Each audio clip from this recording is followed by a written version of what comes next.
Haleluya, haleluya, saudara. Hari ini kita belajar lagi terus tentang pernikahan, saudara ya. Tapi kita nggak akan panjang lebar. Anda tadi sudah membaca bagaimana Abraham mencarikan istri untuk Ishak, karena di zaman itu nggak mudah, saudara ya, cari seorang perempuan yang baik. Ya, tadi dikatakan bahwa seorang wanita yang muda dan belum berhubungan dengan belum bersetubuh dengan laki-laki lain, ya saudara. Zaman itu free sex itu lazim, saudara. Jangankan free sex, laki-laki sama laki-laki, perempuan sama perempuan saja sudah lazim, ya zaman itu. Jadi diberi keterangan belum berhubungan. Nah, saudara, rekomendasi kenal, ya, itu penting sekali dalam pernikahan di zaman itu, saudara. Karena Abraham sangat hati-hati sekali. Dia tahu dia punya pekerjaan besar, dia punya tanggung jawab besar, ya, karena melalui keturunannya akan ada perkara besar terjadi di dunia ini, saudara. Makanya si Abraham ini begitu serius dengan masalah jodoh. Ya, saya kalau nonton filmnya Viking itu asal seneng, biar, gitu, saudara ya. Orang-orang Viking kan begitu kan. Orang-orang zaman itu juga sama sih, Sodom Gomora zamannya orang Amon Moab, ya itu wajar, dia biasa saja kayak seperti hari ini. Bukan hanya di Belanda kok, salah. Di Belanda itu hati-hati, saudara, nggak sembarangan budak-budak. Malah di Indonesia malah ngeri, saudara ya. Anda pikir di Indonesia itu lebih bermoral daripada di Belanda? Enggak, saudara. Di Belanda itu hubungan laki-laki perempuan lebih bertanggung jawab. Walaupun tidak menikah di gereja, tapi mereka punya kontrak begitu hidup bersama. Wah, mereka punya kontrak loh, saudara. Hati-hati.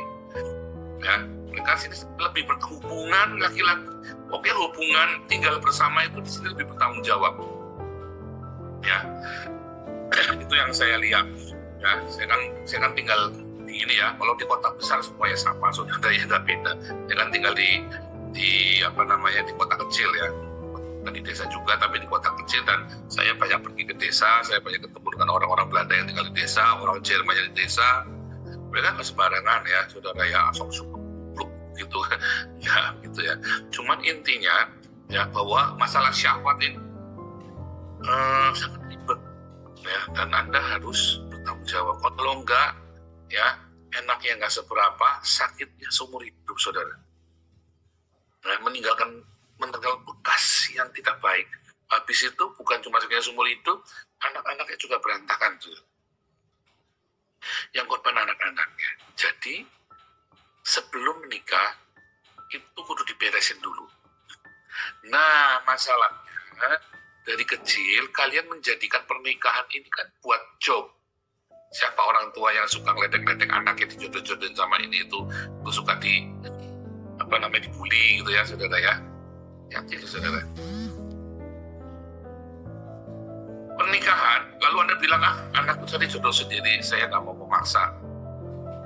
Itu benar, kamu tidak boleh memaksa jodoh buat anakmu, saudara.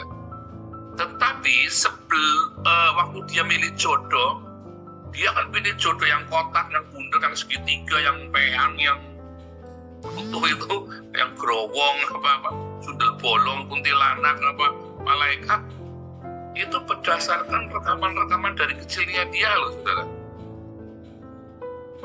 Apa yang kamu katakan tentang jodoh, itu yang kemudian kamu akan ambil, ya, buatmu. Ya, apa buat anakmu kan berpikir seperti itu, saudara. Makanya jangan bercanda masalah jodoh dengan anakmu, saudara. Jangan buat bercandaan, supaya mereka tahu bahwa kamu serius dengan masalah suami istri. Kalau kamu bercanda, nanti dia akan cari sendiri. Dia nggak akan tanya, dia nggak akan langsung hajar saja. Pokoknya saya maunya yang begini. Udah hantam, saudara. Nggak tahu, ya saudara ya, nggak tahu ya sudah non garansi semua. Punya, saudara. Kamu pusing. Jadi waktu masih kecil itu dikasih tahu, ya, ini mama, saya sayang papa, ini papa, saya kasihi, bagaimana papa melakukan mama, bagaimana mama melakukan papa, supaya anak ini tahu saudara bagaimana memperlakukan suaminya atau istrinya di kelak kemudian hari. Jadi dari kecil itu kamu harus kasih tahu dia. Kamu bertengkar pun, waktu bertengkar kamu tunjukkan, kamu bermaaf-maafan, kamu kemudian berbaikan kembali saudara. Sehingga anak ini nggak trauma bahwa ada pemulihan. Ya.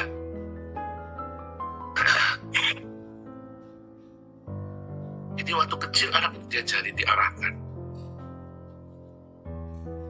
Oh, saya mau cari perempuan yang seperti ini. Apa kamu maunya seperti itu? Kita kasih tahu saudara. Saya mau laki-laki yang seperti ini. Kamu kasih tahu. Makanya figur ayah, ya, ayah adalah cinta pertama dari anak perempuannya. Ibu adalah cinta pertama dari anak laki-lakinya, saudara. Figur ayah dan ibu itu penting, saudara ya. Supaya anak ini tahu bagaimana cara mencari jodoh. Dan kalau kamu bikin salah, kamu belajar minta maaf dan mengakui kesalahanmu. Supaya anakmu gak kapok, saudara. Anakmu kapok dengan kamu karena kamu kalau salah gak pernah ngaku salah. Dan dia merasa dikhianati oleh kesalahanmu. 1, jangan bercanda masalah jodoh. 2, kalau kamu salah pada anakmu, kamu harus akui kesalahannya dan kasih tahu salahnya di mana. Kalau gak, anakmu kapok nanti, saudara. Ya, gak percaya kamu lagi. Ya, dan itu Anda harus berikan contoh. Anda ajak, itu baik ya, itu bagus ya suami istri, itu opa-oma itu baik ya. Dari kecil kan dikasih figur seperti itu.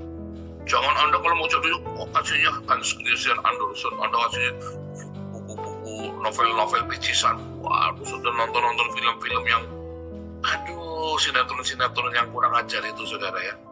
Dia akan berpikir ya begitu, normal. Sekarang ini kalian di Indonesia di-framing oleh film-film sinetron bahwa pernikahan ya begitu. Ya kan, kawin cerai ini sama ini. Ibuku adalah istri dari anakku. Ibuku adalah istri dari anakku. Ada yang begitu kan? Apalagi gitu loh. Ternyata suamiku adalah anak dari bapakku. Dan segala macam urut-urut gitu. Sinetron-sinetron Indonesia membentuk pemikiran bahwa itu wajar sekarang. Ya. Terus orang pakai pakaian tradisional, pakai kebaya, itu jahat pasti, antagonis. Yang pakai jilbab, oh itu pasti orang yang baik. Wah, nggak tahu ya pakai jilbab, bolong semua, busuk semua dalamnya, saudara. Ya, aduh, yang gitu-gitu framing seperti itu dibawa ke dalam kehidupan. Jangan ada kamu kasih tahu kayak itu salah. Langsung didudukkan anaknya, lihat ya, ajar ya. Ditunjukkan saudara, oh nanti kan kamu debat sama anakmu. Kamu kasih tahu, tapi kamu nunggu, kamu jangan nyerang, saudara. Kamu nanti tahu isi kepala anakmu itu apa, saudara. Coba didudukkan dengan sesuatu yang kontroversial, bukan nonton, ya. Lihat ya, mama ini loh, kok begini. Dari situ kamu tahu isi otak anakmu, saudara. Jadi sebelum cari jodoh, sebelum anak itu nanti usia mencari jodoh, usia 15 tahun ke atas, kamu berarti kecil, kamu ngajari. Kalau kamu terlambat ngajari, ya sudah, saudara, yang gimana lagi? Dari kecil kamu framing, setelah besar kamu sudah nggak bisa paksa dia mau jodoh itu, nggak bisa. Dari kecil kamu yang taruh jodohnya harus kayak gini. Nanti ketika dia sudah dewasa, framing tanpa dia sadar, jangan pilih yang baik. Kamu punya pengalaman disakiti, kamu punya pengalaman bertengkar, kamu punya pengalaman berantem suami istri, kamu nyesel, kamu harusnya begini, harusnya begitu. Dari pengalaman itu kamu kumpulkan semua, saudara. Makanya harus hidup takut akan Tuhan, baca firman Tuhan, metanoia setiap hari, sehingga kamu ngajari anakmu benar, saudara. Ya, ingat-ingat itu ya, ini firman Tuhan yang pendek, tapi saya tunjukkan kepada Anda bagaimana Abraham serius dengan jodoh anaknya, bagaimana Paulus mendidik jemaatnya dengan serius tentang jodoh. Kalau sudah terlambat, Ruth yang minta ampun. Mendingan dari kecil kamu pelan-pelan ajarin tentang jodoh ini, dikasih tahu. Ya saudara ya, dikasih tahu. Cuma nanti kamu jodohnya gede, jangan begitu saudara ya. Kamu cari yang lebih besar ya jodohnya ya. Jangan yang begitu. Ya, yang dibutuhkan